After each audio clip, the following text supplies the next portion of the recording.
What if I told you that one of the most powerful confidence hacks ever used was discovered over 2,000 years ago by a man who reshaped the world, not with brute force, but with pure presence? Julius Caesar wasn't born into supreme power. He didn't start as Rome's most feared general or most admired leader. In fact, there was a time when he was just another ambitious politician in a crowded Roman landscape. So how did he rise to such legendary status, where his name alone would become a synonym for emperor? The secret lies in a simple, repeatable psychological technique, one that Caesar used consistently to influence senators, inspire legions, and command loyalty from even his fiercest enemies. And the best part?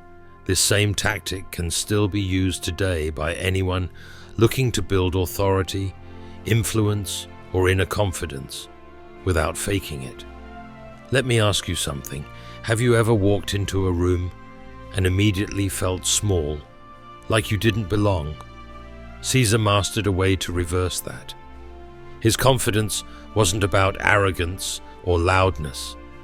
It came from a single, powerful concept: pre-framing. Before Caesar entered a room, he controlled how people would see him. Whether through subtle reputation, symbolic clothing, or carefully planted stories, he engineered people's expectations in advance. And when he finally walked in, he simply lived up to the myth he'd already designed. Now here's the unexpected twist. This wasn't vanity. Caesar knew human nature. He understood that people don't see us as we are. They see us as they expect us to be. So if you shape expectations, you shape perception.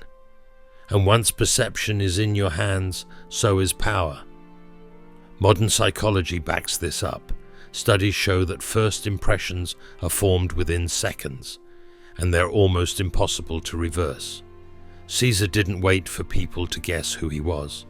He told them who he was going to be, before he even said a word. But there's more. Caesar wasn't just confident in appearance. He cultivated earned confidence. Behind the scenes, he prepared obsessively.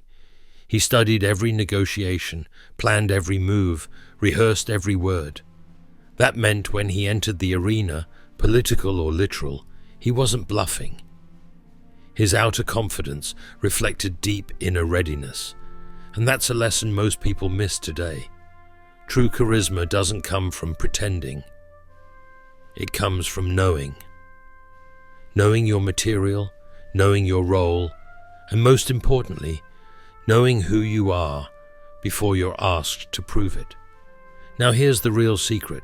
Caesar leveraged another technique still used by top CEOs and elite performers today.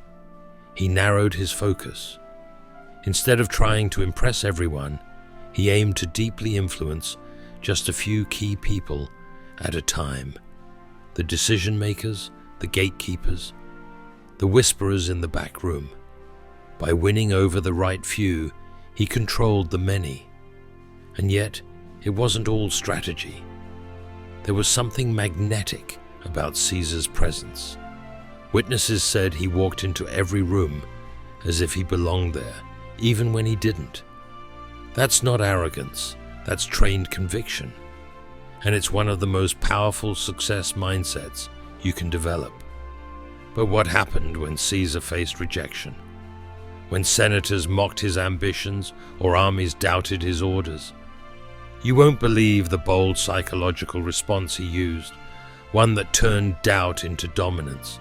And yes, it's a tactic you can apply in your own life starting today.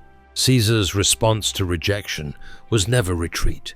Instead, he leaned into a principle that set him apart. He reframed resistance as proof of his own significance. In his mind, pushback wasn't a sign of weakness, it was validation. Why? Because only the influential are feared. Only those seen as a threat get challenged. This mindset did something profound. It turned setbacks into fuel. Instead of shrinking, Caesar expanded. When rivals tried to diminish him, he doubled down on his presence. He didn't argue. He didn't chase approval. He made bold moves that spoke louder than words. One of the most iconic examples, crossing the Rubicon.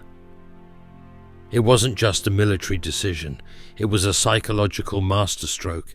By defying the Roman Senate and marching his army into Italy, Caesar didn't just risk everything. He signaled absolute certainty in his destiny. The message was clear: I decide my story. That kind of confidence, strategic, trained and unshakable, is what separates those who get remembered from those who fade into history. But here's what most people miss. Caesar's confidence didn't come from power. His power came from confidence, and not just any confidence, composed confidence. No yelling, no overcompensation, just presence. Today, when people talk about executive presence or gravitational leadership, they're describing what Caesar embodied naturally. He taught us that success often hinges not on what you say, but how you make others feel when you enter the room. And yet, here's the deeper lesson, one that most motivational books miss entirely.